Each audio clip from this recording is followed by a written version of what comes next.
অন্তর্বর্তীকালীন সরকারের ১.৫ বছরের একটা অস্থির সময় ছিল, যমুনার অভ্যন্তরে আর যমুনার কিনারে মিলিয়ে আপনি জানেন।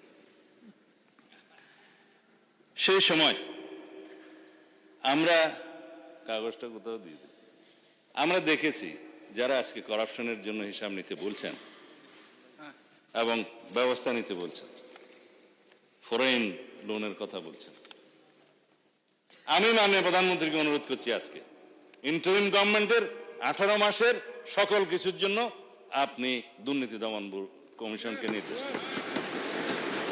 করাপশন কোথায় হয়েছে, কিভাবে হয়েছে, কারা করেছে, সবকিছু ফাইন্ড আউট হোক।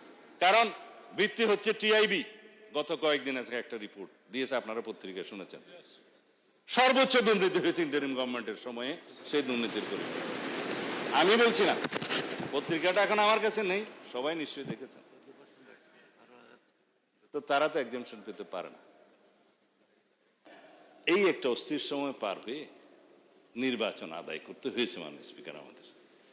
এখন আমার বন্ধু মানে এমপি নাহিদ সাহেব বললেন আমি নাকি এখানে একটা সরল স্বীকারোক্তি করেছি যে অনেক কিছু আপোষ করে আমরা জুলাই সনদে সই করেছি।